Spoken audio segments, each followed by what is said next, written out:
So the first thing he did is he invited a delegation of free African Americans to the White House. This is a classic good news, bad news story. The good news is that no official delegation of African Americans had ever been invited to the White House in the history of this country. In fact, as far as you go back in history, there's only one known example of any African American who was not employed or enslaved at the White House visiting. So Lincoln calls in these free black leaders, ministers, journalists, and there's an AP reporter standing next to him. So this is all planned by Lincoln. And he says to them, if it wasn't for you, we wouldn't have a civil war. So you should leave the country. Go back. So these Caucasians come here, colonize, they subjugate us. For colonization, the definition of colonization is to bring war to somebody else and subjugate them. Me and you cannot leave two different places. Me enslaving you and we colonize a new area. That's just expansion. That's titled expansion. Now, me leaving, coming to your house, killing you, and then stepping in your place, sleeping with your wife, feeding your children, that is me colonizing your home. Your family is then colonized by me. I have colon, pooper, sphincter. I have shit you out and taken your spot.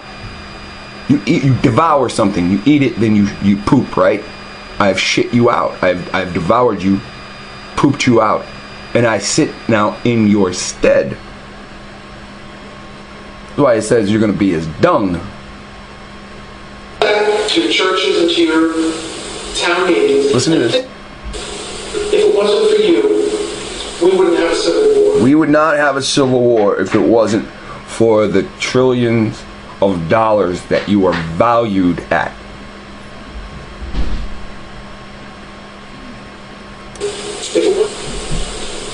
So you should leave the country.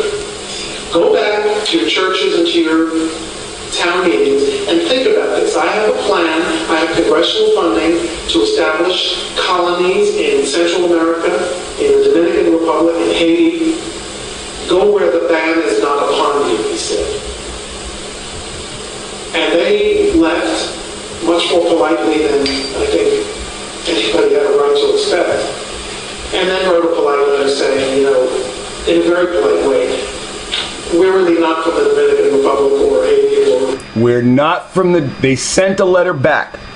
We're not from this place. We're not from that place. The Dominican Republic or Haiti or Africa. We've been here for, probably 300 years. We've been here for probably 300 years. Longer than your family has, so we're really not going anywhere. So why did Lincoln do this? The truth is that he had been a member of the Colonization Society. I want you to hear that again. Listen. They left. He invited them there. He blamed them for their union separating. They leave. They hear what he says. They leave. And they write a letter. And what they say in the letter is, we're not going anywhere. We've been here hundreds of years. Archaeology proves they've been here thousands of years. Listen again. Had a right to expect. And then wrote a polite letter saying, in a very polite way, we're really not from the Dominican Republic or Haiti or Africa. We've been here for, probably 300 years, longer than your family has, so we're really not going anywhere. So why did Lincoln do this? The truth is that he had been a member of the Colonization Society 20 years earlier, which was considered a liberal movement in the 1840s. But he lost interest in it. He didn't even spend the congressional appropriation. Then why bother? Think of the AP reporter. He wants the word out that he is not in favor of an integrated society, that he is going to do something to protect northern laborers from their great irrational but generations-long fear that people of color are going to compete for jobs with them. And so they set out before emancipation to stop you from competing with them in the job market. Now listen, we watched this video before, but did we really pay attention to these Africans saying we're not from Africa and we're not going anywhere? Did we really pay attention that Lincoln's goal was to set up a way to marginalize us so we could not compete with them in the job market? An invisible leash, an invisible wall. Listen to this again. He is not in favor of an integrated society.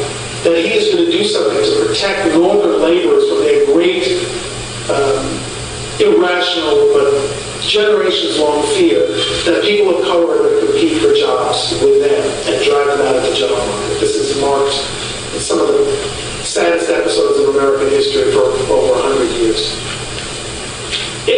Was it sensitive? No. Frederick Douglass was incensed. He wrote that Lincoln sounds like a slave catcher, not a president. That he blamed. Now, Frederick Douglass understood what Lincoln was saying. Douglass was incensed. He wrote that Lincoln sounds like a slave catcher, not a president. That he blamed slaves for the war when he should blame slavery for the war. But Lincoln wanted word out there in advance, knowing that he was going to do the proclamation, which he didn't tell anybody. That emancipation did not mean that I wasn't thinking about relocating people, if they chose. It was always voluntary. Was it ever possible to move 4 million people to other places? We would have to have had 5,000 times the number of vessels that the United States had. I mean, it was a totally loopy idea, but he wanted it out there. Doesn't help his reputation. So, Horace Greeley, the editor of the New York Tribune, then writes an editorial demanding that Lincoln emancipate the slaves now. I think Horace Greeley by then had found out that Lincoln wanted to do it and was going to do it.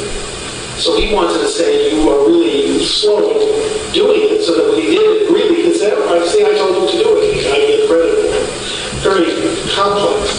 Well, Greeley writes this editorial, and Lincoln writes back a famous letter, probably the most famous letter to the editor in American history, in which he says, if I could save, my paramount object is to save the Union. If I could do it by freeing all of the slaves, I would do it. If I could do it by freeing none of the slaves, I would do it. If I could do it by freeing some and leaving others alone, which is essentially what he's going to do, I would do that. This does not change my personal opinion. Did you hear that? Essentially what he did was free some and leave the rest.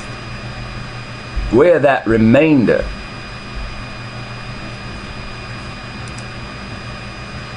If I could do it by freeing some and leaving others alone, which is essentially. He wants to save the Union.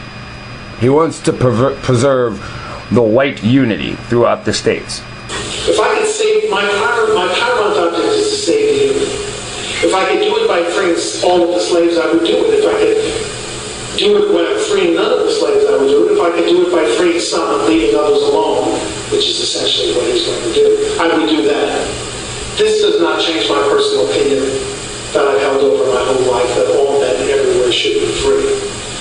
And then to make sure that Greeley doesn't get his just desserts. Lincoln doesn't even send a letter to Greeley. He has it published in another newspaper first, so Greeley gets scooped. Again. Yeah, he doesn't continue the argument. He takes the argument to somewhere else. So, let's play this little tribute to our good buddy Abraham Lincoln.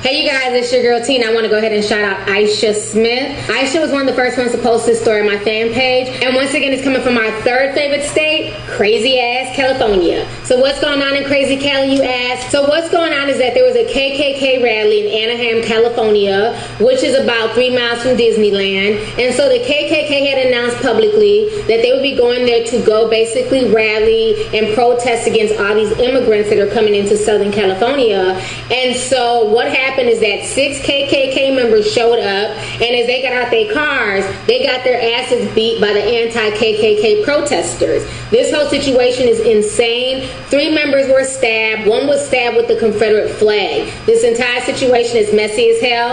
I want you guys to go ahead and check out this news clip, and I'm going to come back with the rest of my commentary. Racist ideals and opposition came to a head in Anaheim Saturday afternoon. A Ku Klux Klan rally. Did you hear that? Racist ideals. So there is no such thing as a peaceful rally for a hate group. See, that's the problem. How can a hate group have a peaceful rally? It's a fucking hate group. Who do they hate? Well, it's the KKK. They're historically known for hating any people but white. So, I want you to grab a napkin and I want you to wipe the drool off the side of your mouth and sit back and enjoy. Ideals and opposition came to a head in Anaheim Saturday afternoon. A Ku Klux Klan rally erupted in violence.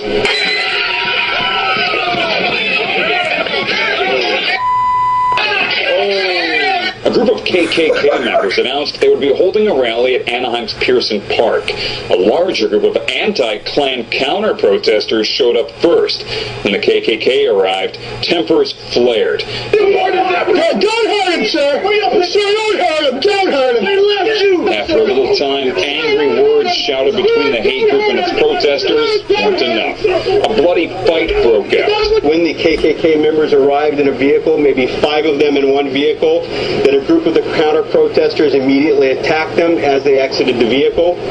That resulted in a stabbing right off to the left here by the fire hydrant. The stabbing victim, a protester, was stuck by either the pointed end of a flagpole from a Confederate flag or American flag. You can see here a KKK member trying to defend himself with the American flag while a Confederate one lays on the ground below. It's not clear who attacked first, but several videos showed protesters punching and rushing the KKK.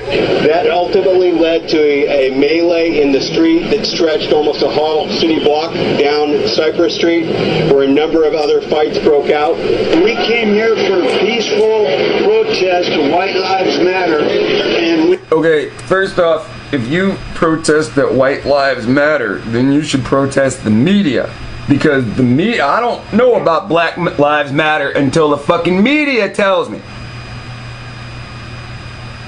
I don't know that cops are killing kids until the media shows me. You can't call yourself a white knight of white supremacy and fucking call it peaceful. That's why you guys threw down your fucking KKK flags and fucking defended yourself with American flags like they were spears. Look at this shit. Fucking fat bastards. This is great. Tempers flared. don't hurt him, sir!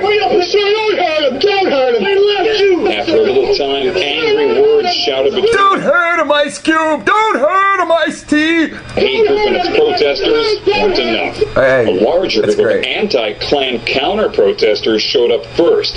When the KKK arrived, tempers flared. Don't hurt him, sir! Sir, don't hurt him! Don't hurt him! After a little time, angry words shouted between the hate group and its protesters weren't enough.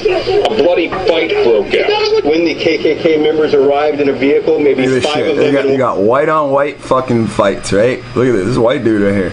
A bloody fight broke out. White versus white.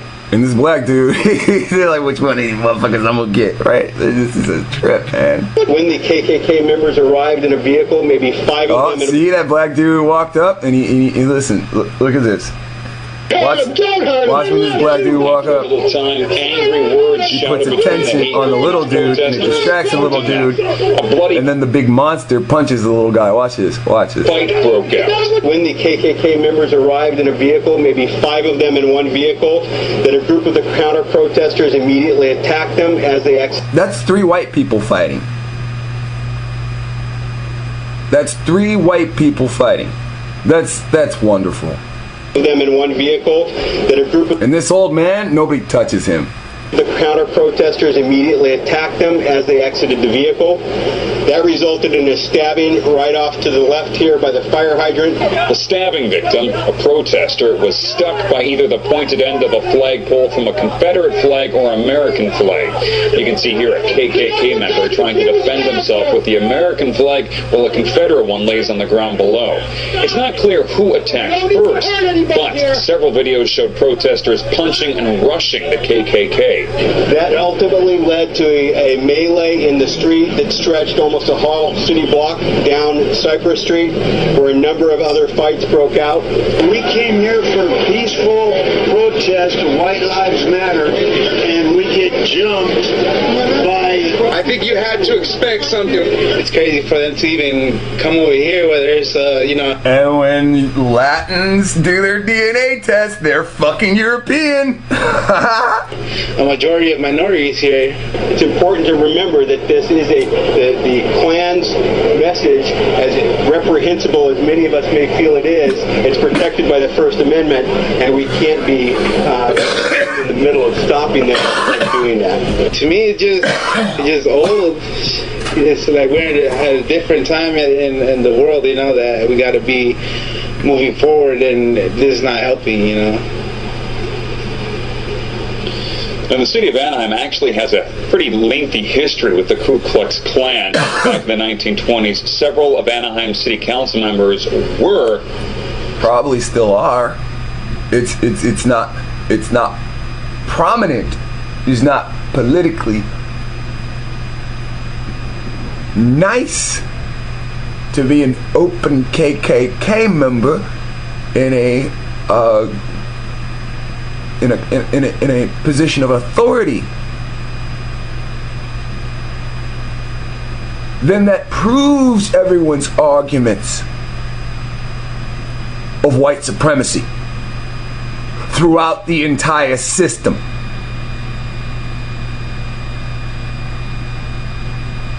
Anaheim don't have no black reporters? How come everybody I see trying to say, calm down about the situation, is fucking white? Hey, here's the funny thing, it's about KKK. It's probably a good idea to not have the white people on TV in that city for a minute. Well, this would be a good time to get our black anchors in, because everybody's pissed off at white people because of what these white people did.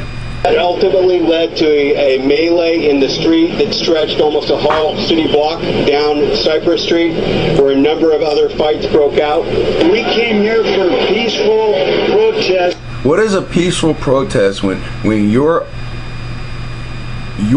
colonizing this place? You're a fucking foreigner. And you set up laws so other foreigners can come here and do whatever the fuck they want. And now you're mad? You've ripped this country to shit. And you cry because your union's not stitched together with the same mentality. How come you guys aren't all white supremacists? How can we preach Christianity yet every goddamn action is hate? That stretched almost a whole city block down Cypress Street, where a number of other fights broke out. We came here for peaceful protest, White Lives Matter, and we get jumped by... I think you had to expect something. It's crazy for them to even come over here where there's, a majority of minorities here. It's important to remember that this... Well, you live in a system of white supremacy, and these white supremacists thought they could come over and do whatever the fuck they want. But their masters done fed you too many videos of violence. And that was met with resistance on this day. Protest White Lives Matter, and we get jumped by... I think you had to expect something. It's crazy for them to even come over here where there's, a majority of minorities here. It's important to remember that this is the Klan's message, as reprehensible as many of us may feel it is. Whoa, whoa, whoa. See, I want you to understand something. The Klan's message stands for you. Even if you're not there with the fucking Klan.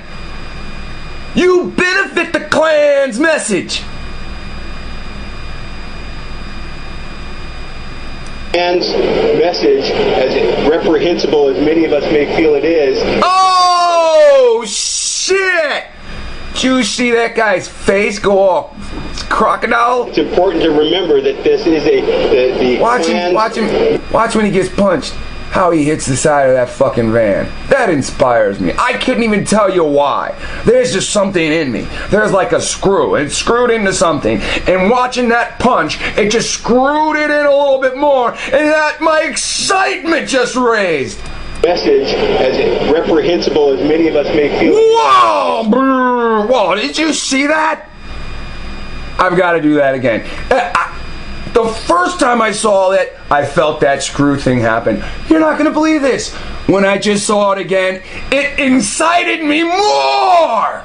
I'm going to watch that again. Reprehensible as many of us may feel. Whoa, boom. You see that? Cause, effect. May feel whoa, whoa. Oh, come on. That's better than football, right? I'm going to put a jersey on tomorrow. May feel it is. Whoa! I'm going to put an Indians jersey on tomorrow. May feel it is. My bad.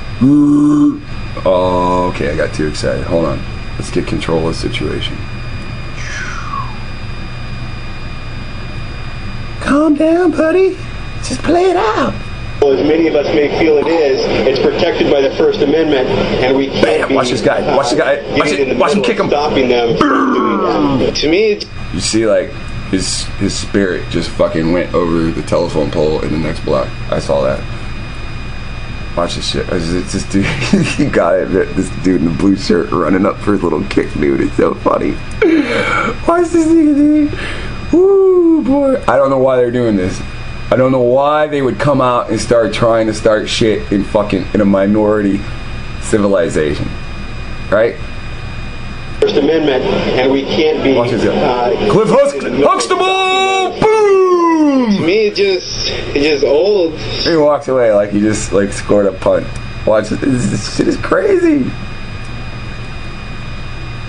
It's. Look at all these brothers with blue shirts. They're just going ape shit, right? I'm getting me a blue shirt. I'm getting me a blue shirt and an Indians jersey. Message, as reprehensible as many of us may feel it is, it's protected by the First Amendment, and we can't be getting in the middle of stopping them from doing that. To me, it's He say you can't get in the middle of stopping them from doing that. Okay, the fucking people will. Because you decided you ain't gonna stop those white people from preaching white supremacy in the faces of fucking black people and Latin people, and we're gonna do something ourselves. What'd the Latin dude say? Enough. It's protected by the First Amendment, and we can't Protect be that. Everybody kick him. Look at everybody kicking him. Boom! To me, it's just old. It's like we're at a different time in the world, you know, that we got to be moving forward, and this is not helping, you know. And the city of Anaheim actually has a pretty lengthy history with the Ku Klux Klan. Back in the 1920s, several of Anaheim city council members were Ku Klux Klan members. The Ku Klux Klan's activities around Southern California have been pretty random over the years. More recently, they've been delivering KKK flyers and information packets to neighborhoods and homes by the hundreds around. Propaganda. They've been littering the neighborhood. White power, white power. We gotta stop these niggers. We gotta stop these Mexicans. White power. There's even Jews around here. White power. I smell people from India. oh, there's Asians here now, white power, white power. Hey, we gotta litter the neighborhood. White people, we gotta come together. Oh, what are you gonna come together and do? Make more fucking laws against us? It's time we make a law against you. Klan's activities around Southern California have been pretty random over the years. More recently, they've been delivering KKK flyers and information packets to neighborhoods and homes by the hundreds around here. Every time, the KKK's actions are never well received. In Anaheim, I'm Steve Cooge, KTLA 5 News. Rick, go back to you. A guy stabbed another guy with a Confederate flag, and people started rushing at him. So you saw, it was the white dude that was down on the ground stabbed. So they took his fucking Confederate flag from him, and they shoved it into his fucking carcass. Alright? Now, you know, and I know, we watching a wannabe here. We're watching a wannabe black person. We call these people in societies wiggers. They call us niggers. They call their white people that betray them wiggers. Alright, so let's hear this white person that desires to be part of the minority. Let's look at it that way. They want to be part of the minority. Let's hear what they have to say. Go back to you. A guy stabbed another guy with a Confederate flag, and people started rushing at him, throwing beer bottles at the truck.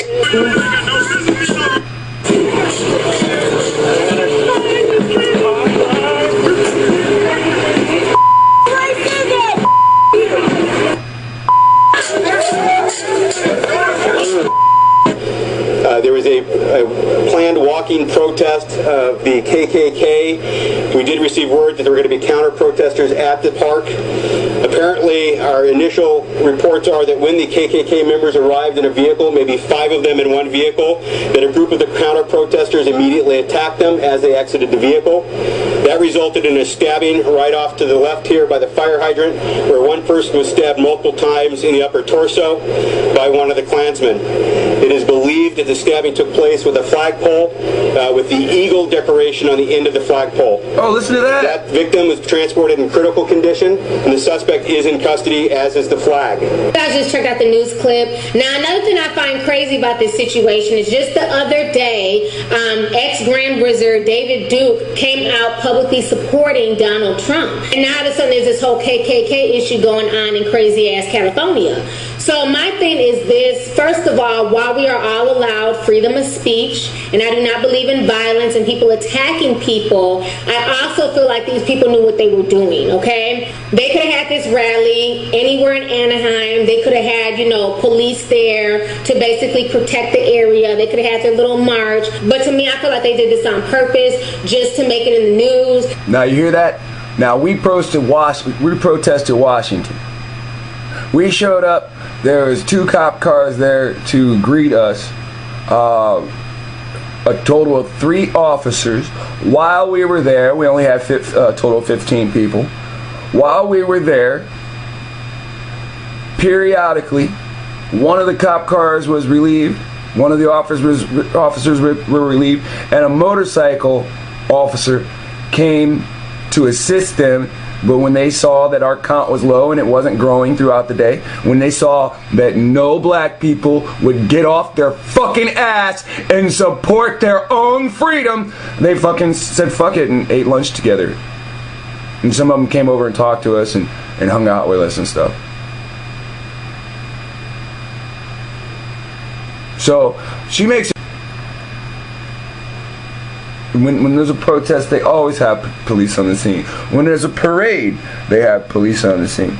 This, first of all, while we are all allowed freedom of speech, and I do not believe in violence and people attacking people, I also feel like these people knew what they were doing, okay? They could have had this rally anywhere in Anaheim. They could have had, police there to basically protect the area. They could have had their little march. But to me, I feel like they did this on purpose just to make it in the news and just to show minorities in a violent light, okay? My thing is this: why would you have the rally in this neighborhood? They went neighborhood filled with blacks and Mexicans, and I feel like they did that looking to antagonize these people, and unfortunately these folks fell for the bait, okay? Because now the media is spinning it like, you know, look at these violent black and Mexicans, these white guys were peaceful, their First Amendment rights were violated by these violent minority groups, you know, so that's the part that kind of bothers me, is that I feel like they did this on purpose and folks jumped on that bait. And I also find it funny that the police were hesitant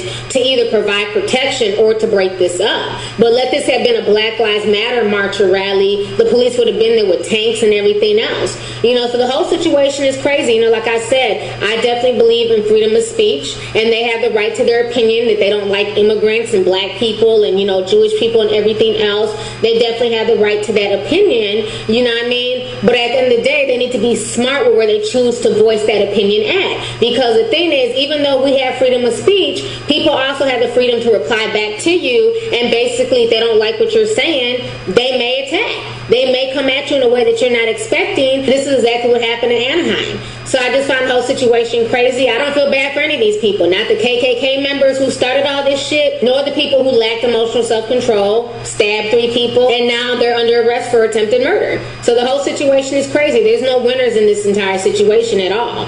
So anyways, let's go ahead and get the discussion popping. Go ahead and leave a comment. Let me know your thoughts on this entire situation. Oh, there are many winners in this situation. That's what people don't understand. See, we're building up for a civil war of white on white. Making a news report like this is inspiring the black people. Now imagine if the KKK go into mass marches, you'll have mass anti-protesters. Now, who benefits for this? They are distracted. Now's our chance to get the fuck out of here.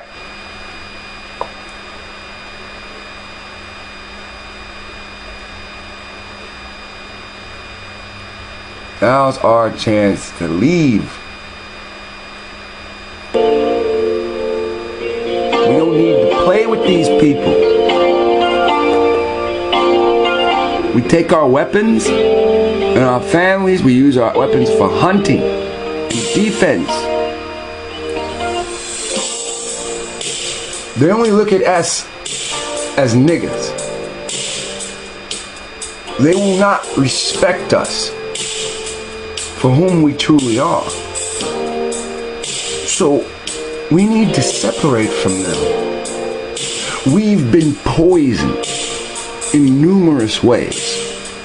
It's going to take time for us to get along and be able to manage ourselves as one. We need a form of a council amongst us so that we have the opportunity to say we want to be federally recognized as a tribe, separate of these people and separate of these people as well. That we are sovereign, that we have the ability to govern ourselves. This is the way that we can group together and not be taxed. And as things in this country start to get more and more out of control, they start to send more and more tanks into our black neighborhoods, because it's the white government that's not going into the neighborhoods of the KKK. These will send our black people out of those areas, and the ones that know that we exist in the desert, they'll come to us. They'll follow our rules and worship the Creator, or they'll have to deal on their own. We can't keep playing these games that they say are okay. They set the laws for us. They restrict us. You do something as silly as put your pants down low on your ass cheeks and they make laws about it. You are doing everything to be different from them. And they make laws about it. Every time you do something to be like them, they love it. We got to be able to separate and grow on our own without them lingering over us. We have to be able to start this somewhere. Can you hear me okay? Ryan, am I coming through back there? All right. Anybody Nephite Explorer fans here? All right. Ryan was my secret weapon I took on sort of my Michigan artifact crusade. Last few episodes, I guess about a month ago, have been Michigan artifact oriented. Its family thing is actually slang for it's a family thing, I promise. We'll just call that an inside joke versus a typo. Moving along, if you didn't notice. It's slang, right? It's slang. He made a typo, but he says it's inside joke because it's slang, right? Because he's digging up artifacts. You can see the artifacts. You can see the Negro images on the artifacts. Okay, so today, so there certainly are more people that know more about the Michigan artifacts than myself. Sean Davies, Wayne May, but I hope I can bring you a little bit of the unique family connection we have and a little bit of the inside story and some status on where the collection is and what's going on with it. So we will cover... Today we're talking about three, so we'll cover my story, I guess my interest in the Michigan artifacts, ancient commerce, which is relevant, and then the Michigan artifacts and their history, and then we're going to talk about building a collection, which I've been doing for about 3 or 4 years of artifacts themselves. So this is a non-denominational lecture. However, it is impossible to talk about the Michigan artifacts without talking about the LDS Church. So if you're not LDS, just hang in there. It's not preachy, it's just part of the story. Okay, so let's go ahead and begin. Anybody familiar with Elder Mitnar Hunter? Okay, and certainly some of the older generation is more familiar with him. But he is my grandfather. He was in the first corps. He was in the presidency. He served from 1945 to 1975. So he died 2 years before I was born. But I've always felt really close to him, really had an affinity with him. Brilliant man, PhD from Berkeley in history. However, after turning down a lot of prestigious jobs in history, he went and taught at Utah State University at the Institute of Religion there. He was a co-founder of the New World Archaeological Foundation and was the author of many books. Now, he really focused on archaeology in the Book of Mormon and what he believed were parallels found in ancient America, Mesoamerica, and a little bit of North America as well, to the Book of Mormon people. So that's what he wrote there. He wrote with an old journalist that he always wrote with that. And then as he got older, which we'll see, he got a little more interested in the history of North America as well. So as a young, I'll go back here, literally as a 10-year-old boy, I was reading his books and just ate it up. So my love for history was in the blood, established early. And it's because of my grandpa, and then my parents are extremely history literate and encouraging. So it's definitely a family thing.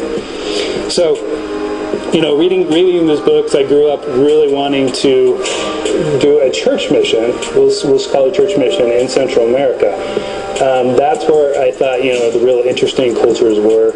And they are, but that's really where I wanted to go. I got my mission call to Ohio, and I was like, I was a little bummed out, but I didn't know anything about the culture. Right, you're an archaeologist and historian, and you're like, they send you to Ohio, and you're like, what? And then you go to Ohio, and then you find there. So immediately, I said, well, the first thing you know is about, anybody been to Ohio here? Or the Midwest?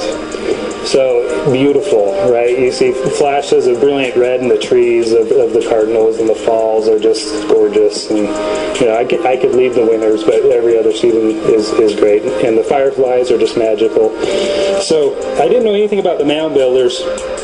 And my first area was in Miamisburg, and so the Adena culture is the early mound builder culture. The dates vary, but we'll say roughly from 2000 BC to 400 AD, or about 400 BC. I'm sorry. And then of course the Hopewell culture was the culture that came after them and ended about 480. But anyway, this is the largest Adena mound. That's a picture from on top, and then that's just a picture of it. And they built the conical. Did you hear that? This is the largest Adena mound. It's a fucking pyramid. You understand what's going on? Pyramids in North America are classified as motherfucking mounds.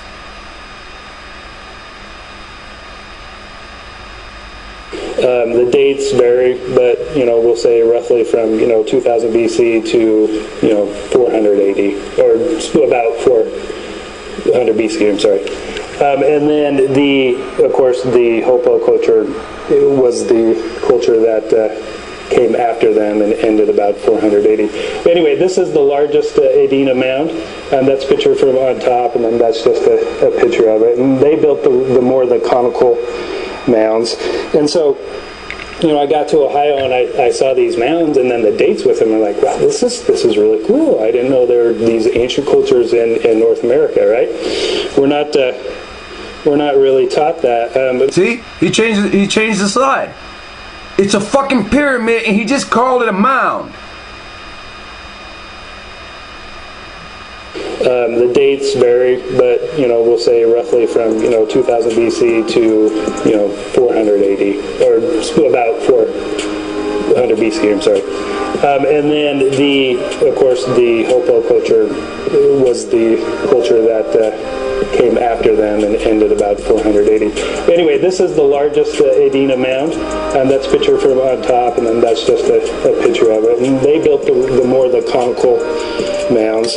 And so, I got to Ohio and I saw these mounds, and then the dates with them are like, wow, this is really cool. I didn't know there were these ancient cultures in North America, right?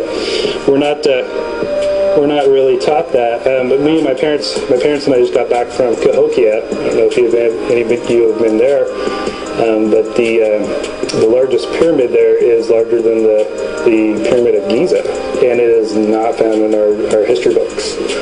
Their children today are just not talk about it. They don't talk about it. So this is Chillicothe, another area I served in. Again, mounds all over the place. This is by. So Giza is the largest pyramid in the world. My parents and I just got back from Adena mound.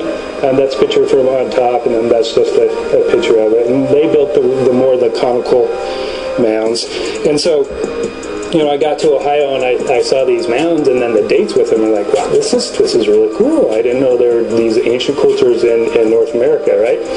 We're not really taught that. But me and my parents and I just got back from Cahokia. I don't know if any of you have been there, but the largest pyramid there is larger than the Pyramid of Giza. Giza is the largest pyramid in the world, but the pyramid of Cahokia is larger than that. Then why are we told that Giza is the largest pyramid in the world? And it is not found in our history books. Their children today are just not talk about it. They don't talk about it. So this is Chillicothe, another area I served in. Again, mounds all over the place. This is by Mansville State Park. And on our preparation day, we would play sports. Literally, a park right here. We'd play football next to these mounds, and then I'd go over and I'd look at them like, wow, look at these dates. And this stuff is old. So these are mounds that we built. These are cities that we built. And they fucking play on these places as youth. We're now in these dead fucking cities and our cities lie desolate. Newark. I ended up there. I mean, I was chosen to serve in the special spot. So Newark was super interesting. I've always been skeptical a little bit of solar alignments. I think if you could go out to the parking lot and to your car and find some solar alignments. So I've always been a little skeptical of it. But there were two researchers, and one was from the UK that was an expert on Stonehenge, and then they went and studied the Newark site looking for solar alignments, and they were also, kind of skeptical. And they were really surprised that they found none. They didn't find any solar alignments. And what they found were at least 8 lunar alignments. And that is really interesting because the Middle Eastern cultures align their structures, Temple Solomon and so forth, to the moon, lunar alignments. And so that is a clear sort of separation from Mesoamerican cultures to the mound builders, is the Mesoamerican cultures are much more solar oriented. In North America we get much more alignments to the moon. Newark Holy Stones, some of you may be familiar with these. So right outside of Newark is a little town called Geshocton. There's a museum there, the Johnson Farmhouse. You go there. And we went in there, and this was, one of their main exhibits, and I was just blown away, right? So on there, the middle one there is the Decalogue Stone, and that's an older version of Hebrew that has the Ten Commandments. And the top symbol there is a symbol for Moshe or Moses. And there's other interpretations of that as well, but most scholars say it's Moses. And this is the keystone to the left. Now, anytime you got some kind of Greek or Roman shit, they'll be like, and there's an image inscribed, and we can look at the image. Now, we've all seen the Decalogue Stone, and you can see the image on the Decalogue Stone is of a bearded man with an afro. But they don't want to talk about that shit. This is why it's hidden. This is why they say that he just said that pyramid down south is bigger than Giza, but we're not supposed to talk about it because that's where they snatched most of us from. I guess to your right, which says holiness to the Lord in Black Hebrew. So fascinating stuff. Immediately controversial, right? Because what are ancient Hebrews doing in North America? But very interesting. So I came home with a real sort of, wow, there's some cool stuff right in our own country. You don't have to go to Egypt. You don't have to go to Central America. So you got that? The people that lived in Egypt and the people that lived in South America are here. They migrated somehow. Right? Some fucking how. Then they went back to those places or something, and then they ended up enslaved here somehow. This is how it's relevant. Did ancient cultures around the world know about the ancient Americas? And if yes, why? What was the real reason? Who were they? When? And where? So the main reason we find ancient cultures coming to the ancient Americas is trade. Commerce is the main reason why.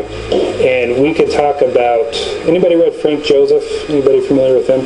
Frank Joseph's the guy that we just watched that says 4 major migrations by melanated people, black people, to the Americas. That's Frank Joseph.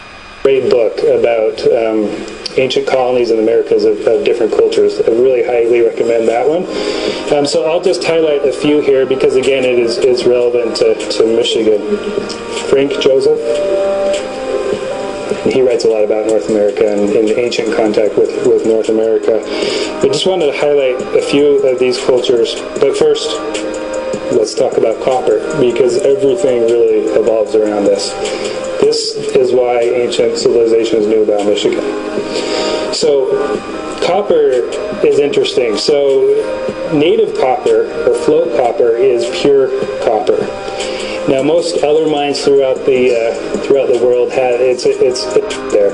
We're skipping ahead. Basically, the copper that comes from Michigan, it has silver mingled in it in a small percentage, and nowhere they grow together, and it's pretty much impossible to separate.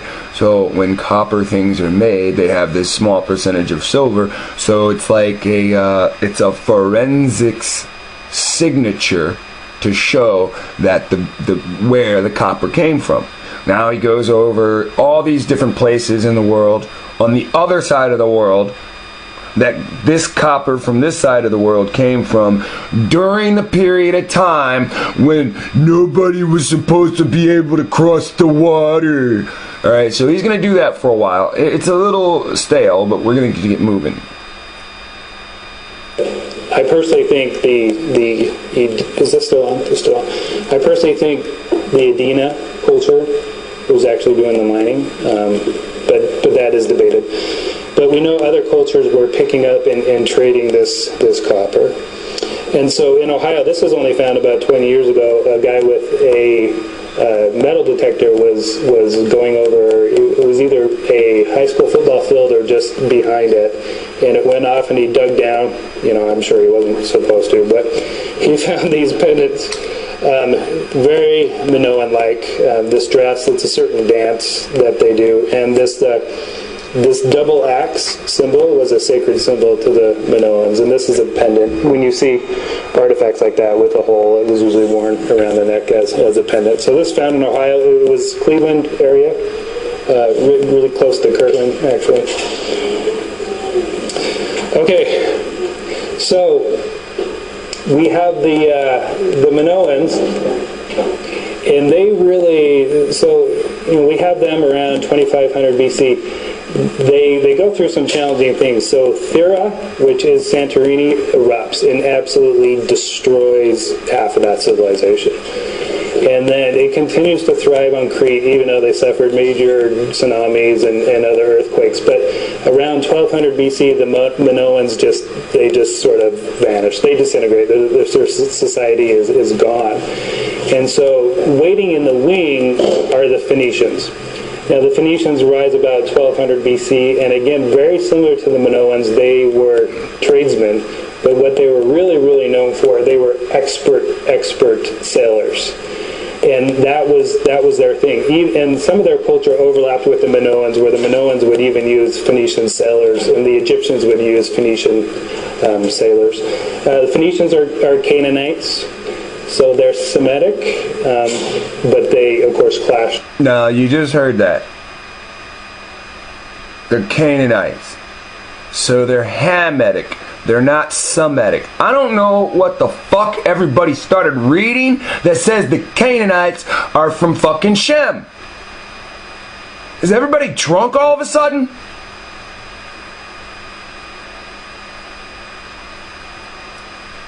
With the ancient cultures in Israel.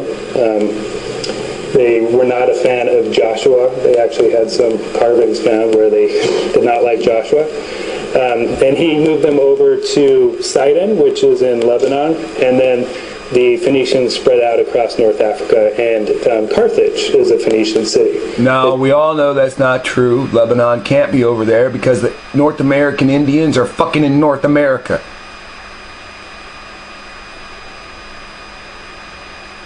The South American Indians are in South America. These are the fucking Canaanites.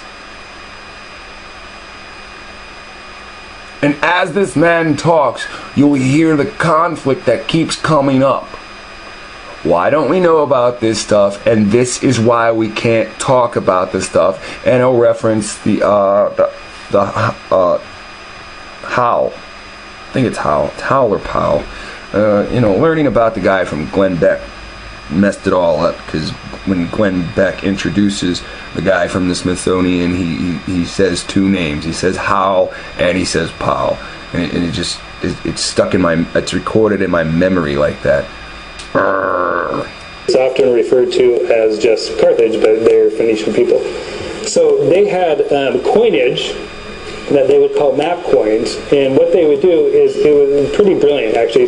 They were sort of advertising everywhere that they had trade and commerce in the world, And scholars, at the bottom of the coin, you can see that map there, and this is what some scholars, most scholars have interpreted it to be, you know, America, you have Britain there, you have Europe, Africa, Mediterranean, Asia. So essentially, the Phoenicians traded all over the world. Now, when we talk about ancient cultures sailing the seas, right? I'm sure this crowd especially knows that it's debated, right? You have your diffusionists, which are, yes, obviously ancient cultures traded with each other, talked with each other, and you have your isolationists, which are some of your traditional stuck-in-the-mud archaeologists that say, no, everybody was isolated, and different symbols and goods popping up or just coincidences, or the funniest explanations are, you know, you actually find lots of Roman coins all over the eastern United States. Well, some collector, you know, had a whole bag and just dumped them in the Ohio River, right? I mean, they say really odd stuff like this. And they're a dying breed. It's changing, but anyway, that's the poll. That's the contention. So back to the Phoenicians. So this is in Monaghan Island. Anybody familiar with Ogham? So this is ancient Celtic writing. So most of your ancestors here, I imagine, wrote in this. If you guys have some of the same ancestry as I do, I imagine. So here. Now that's where you get the term chicken scratch.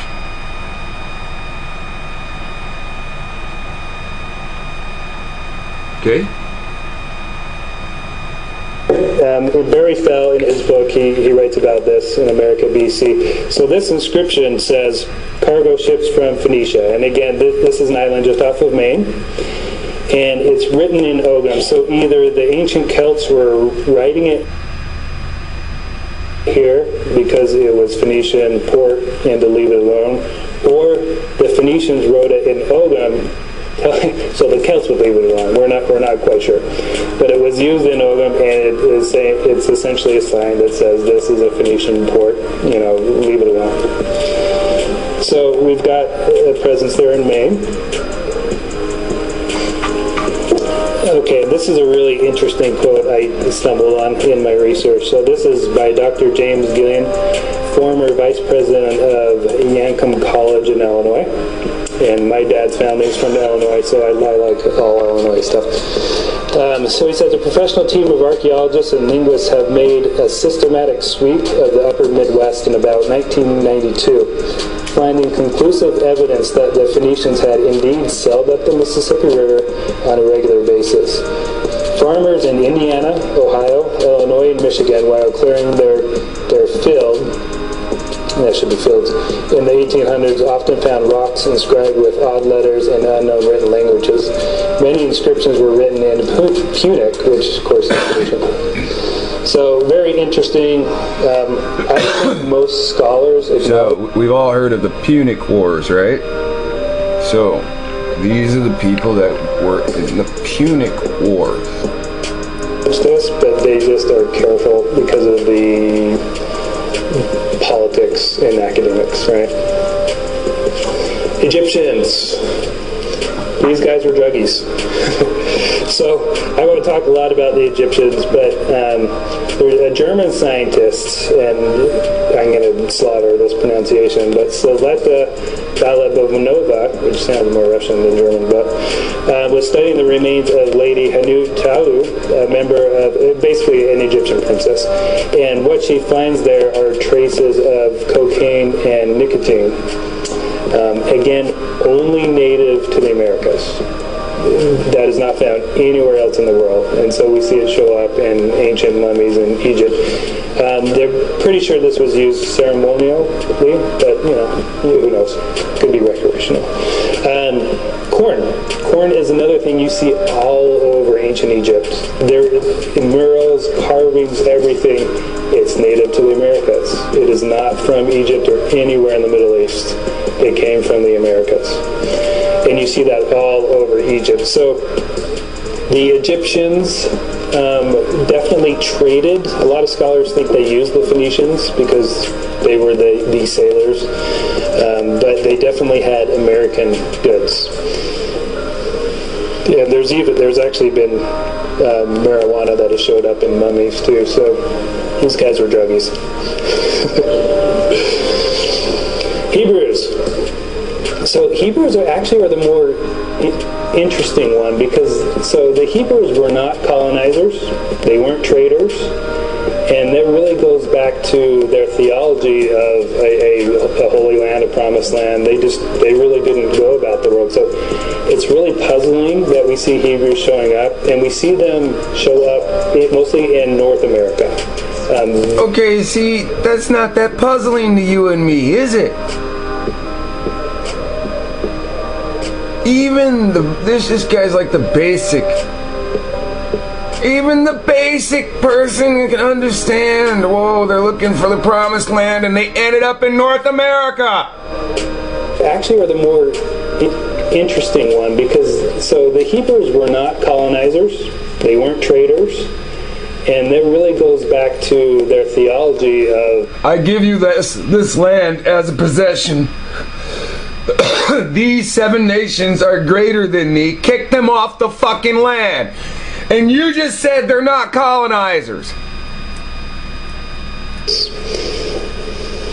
Yeah, there's actually been marijuana that has showed up in mummies too. So these guys were druggies. Hebrews.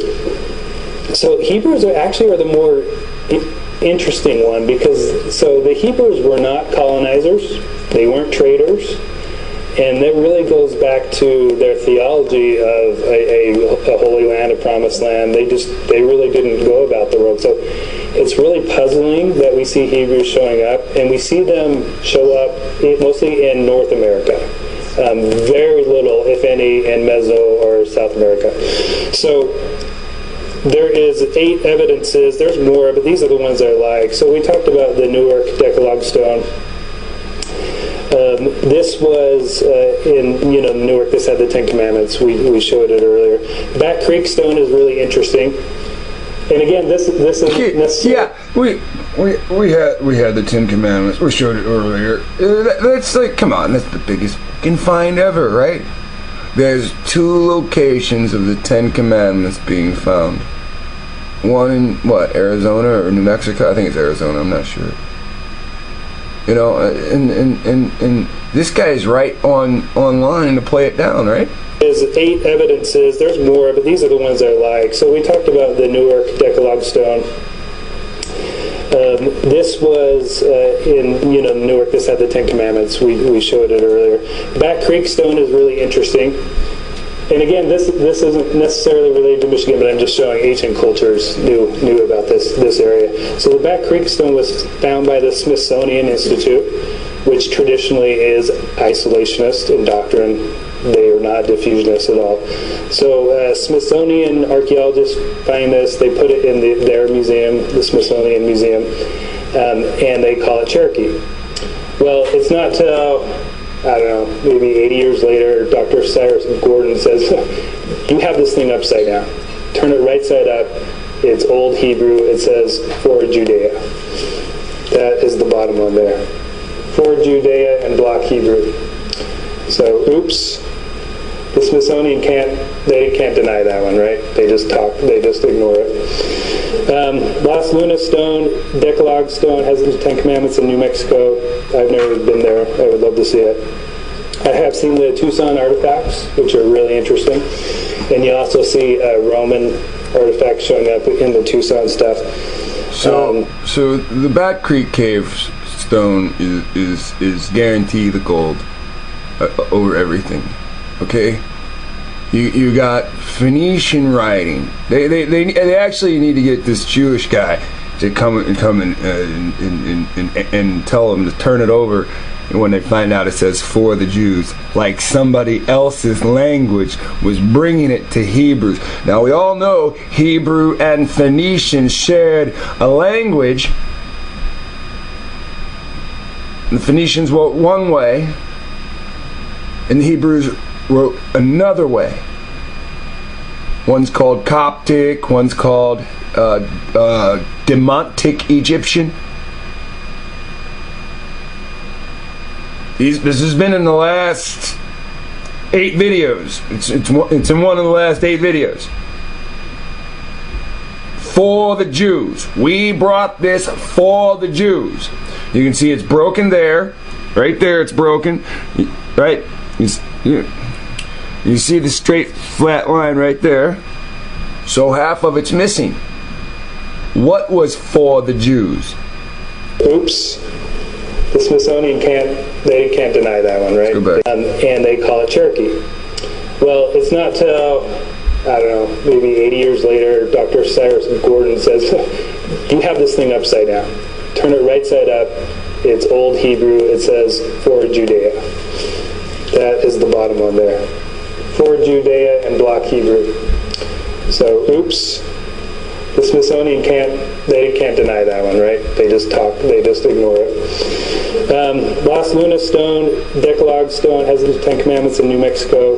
I've never been there. I would love to see it. I have seen the Tucson artifacts, which are really interesting. And you also see Roman artifacts showing up in the Tucson stuff. And then there's a Hebrew petroglyph in New Mexico as well. So something was going on in the Southwest as well. So we started seeing these little pockets. So that's something that we haven't heard. There's a Hebrew picture glyph in New Mexico. So that means there's images of Hebrews on the wall there. So we should probably try to find that since it's the image that they've corrupted. Viewing this image even shows them that since they believe their Christ is Hebrew, even though he's not an Israelite, he's Edom. Even the image of it, isn't as they depict in their paintings.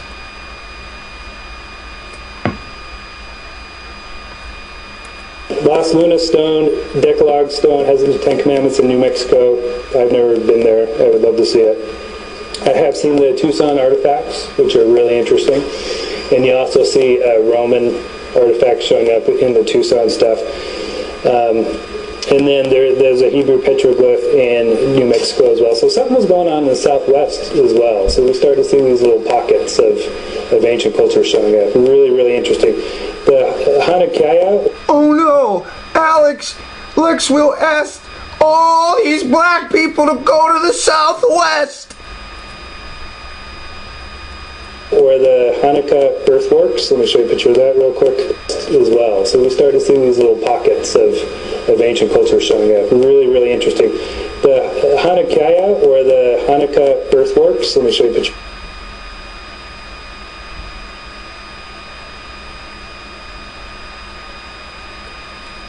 I have seen the Tucson artifacts, which are really interesting. And you also see Roman artifacts showing up in the Tucson stuff. And then there's a Hebrew petroglyph in New Mexico as well. So something was going on in the Southwest as well. So we started seeing these little pockets of ancient culture showing up. Really, really interesting. The Hanukkah or the Hanukkah earthworks. Let me show you a picture of that real quick. Again, found by the Smithsonian. Squire and Davis wrote about this. It was actually in the first official publication of the Smithsonian Institute. Obviously, you see a menorah there, and then you see an oil lamp. So sacred symbols to the Hebrews. Unfortunately, the Army Corps of Engineers ordered this destroyed. So this is no longer, this is plowed over, this does not exist. And that's a whole discussion as to why that may have happened. That's a whole other lecture. If these niggas find out the Hanukkah glyph here and it's part of the... Never mind. Read about John Wesley Powell and you'll start to see where this all connects. John Wesley Powell, right? He says, want to find out why shit's hidden from you niggas? John Wesley Powell. Damn, dude, they put his ass at the bottom of the list. Like, he put us at the bottom of the list. Now, how many times have I said going to John Wesley Powell? Right? You looked at the Smithsonian. See, this is Powell's actions is going to bring this about. And they want it. They want it. stuck by either the pointed end of a flagpole from a Confederate flag or American flag. I am not trying to incite you. I want you to see the direction of what prophecy says and why it's going to happen. Why you are called nigger instead of Hebrew. Why you're called African American instead of Israelite. Why they told you they brought you here on ships even though all your fucking ancestors are in the ground under your feet.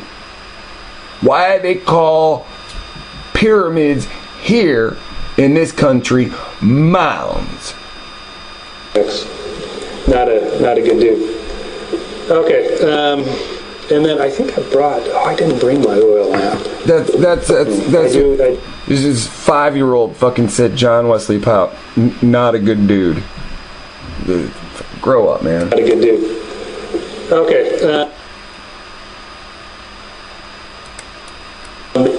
Obviously, you see a menorah there, and then you see an oil lamp. So sacred symbols to the Hebrews. Unfortunately, the Army Corps of Engineers ordered this destroyed. So this is no longer, this is plowed over, this does not exist. And that's a whole discussion as to why that may have happened. That's a whole other lecture. Read about John Wesley Powell, and you'll start to see where this all connects. Not a good dude. Okay, and then I think I brought. Oh, I didn't bring my oil lamp. I do have one that dates to about 72 AD, but it's just a beautiful, beautiful thing, and it's a tragedy that was destroyed. Okay, so we set the stage with ancient cultures a little bit. I think it's unquestionable that there was contact with the Americas. And it's not all North America, it's Central and South America as well. And the Phoenicians were definitely in Brazil. There is a stone there that is translated. They had a shipwreck there, and they left some markings there. But we're going to go back up to North America and set the stage here for the Michigan artifacts. Okay. Setting the stage here. These are found from 1848 to 1920. These are artifacts with a mixture of languages containing biblical scenes, even some New Testament themes, old world dress, just really unusual things. Most of the languages are cuneiform and Egyptian, and just a mixture of that. All right, we're gonna stop right there and rewind a little bit. We're gonna stop right there with the Michigan artifacts. And then, hopefully, we'll continue right there next time. So, if you watch this stuff, you can see here a KKK member trying to defend himself with the American flag. And this stuff incites you, then you need to understand you have to separate. If you're watching this channel and you want to understand more about the Bible and more about how to be a servant to God and more about how prophecy relates to right now in our modern time that we're living in the last days, you're seeking righteousness, then you don't want to be a part of this. This stuff is not for you. I don't feel this stuff is for me. I think it's a beautiful thought to be marching down the street, kicking white racist people. I think it's wonderful. But it's not me. I want to leave and I want to live. I want to see my family grow. And I'd like to see your family grow. And I'd like to do it as a tribe. But playing in these streets, we're just gonna get shot down. Because this woman's not a fool. Like she said, there's no cops around, and they're always around. So it does seem very staged to incite us into doing this in our own areas. So I encourage you, don't be baited by this. Get your camping gear. Get things that you think you would feel comfortable with in the desert. And remember, it's cold at night. Even when it's 120, some nights are cold. So you can't just go with the idea of spring break, you know. Think about your future and what you want for it. Think about your family's future. And remember, everything here for you comes at a price, a cost.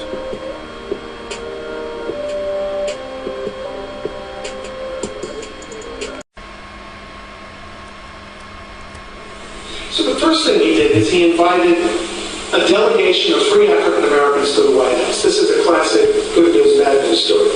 The good news is that no official delegation of African Americans had ever been invited to the White House in the history of this country. In fact, as far as you go back in history, there's only one known example of any African American who was not employed or enslaved at the White House visiting. So Lincoln calls in these free black leaders, ministers, journalists, and there's an AP reporter standing next to him. So this is all planned by Lincoln. And he says to them, if it wasn't for you, we wouldn't have a civil war. If it wasn't. So you should leave the country. Go back. So, these Caucasians come here, colonize, they subjugate us. For colonization, the definition of colonization is to bring war to somebody else and subjugate them. Me and you cannot leave two different places. Me enslaving you and we colonize a new area. That's just expansion. That's titled expansion. Now, me leaving, coming to your house, killing you, and then stepping in your place, sleeping with your wife, feeding your children, that is saying. Douglas was incensed. He wrote that Lincoln sounds like a slave catcher, not a president. That he blamed slaves for the war when he should blame slavery for the war. But Lincoln wanted word out there in advance, knowing that he was going to do the proclamation, which he didn't tell anybody. That emancipation did not mean that I wasn't thinking about relocating people. If they chose, it was always voluntary. Was it ever possible to move 4 million people to other places? We would have to have had 5,000 times the number of vessels that the United States had. I mean, it was a totally loopy idea, but he wanted it out there. Doesn't help his reputation.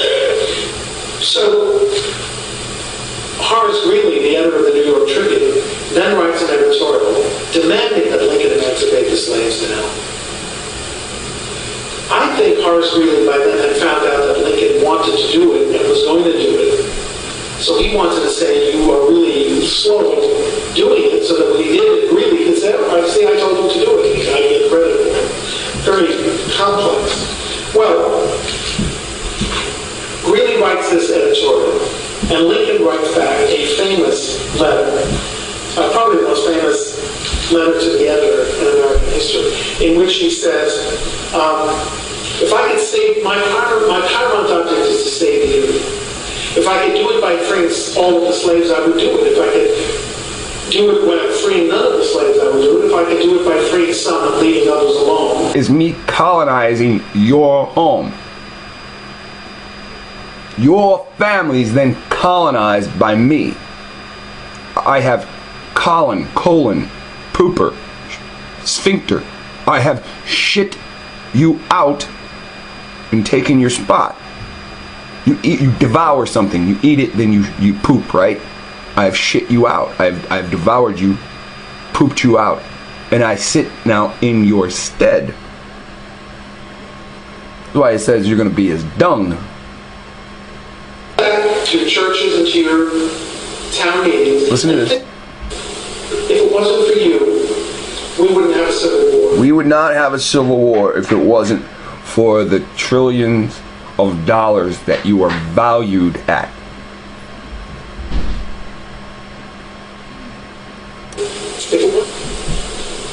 So you should leave the country.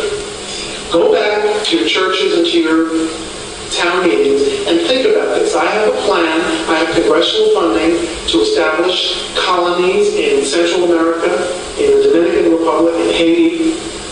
Go where the ban is not upon you, he said. And they left much more politely than I think anybody had a right to expect.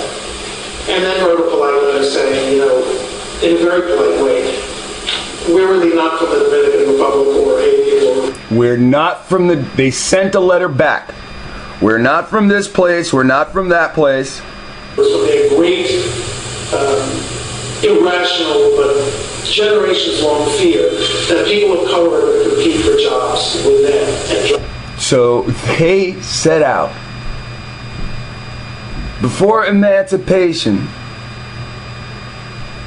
to stop you from competing with them in the job market. Now listen, we watched this video before, but did we really pay attention to these Africans saying we're not from Africa and we're not going anywhere? Did we really pay attention that Lincoln's goal was to set up a way to marginalize us so we could not compete with them in the job market?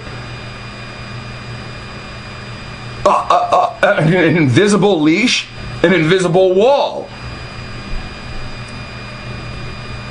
Listen to this again. He is not in favor of an integrated society. That he is going to do something to protect northern laborers from their great, irrational, but generations-long fear that people of color are going to compete for jobs with them and drive them out of the job market. This is marked in some of the saddest episodes of American history for over 100 years. Was it sensitive? No. Frederick Douglass was incensed. He wrote that Lincoln sounds like a slave catcher, not a president. That he blamed. Now, Frederick Douglass understood what Lincoln was. The Dominican Republic or Haiti or Africa. We've been here for, probably 300 years. We've been here for probably 300 years. Longer than your family has, so we're really not going anywhere. So why did Lincoln do this? The truth is that he had been a member of the Colonization Society. I want you to hear that again. Listen. They left.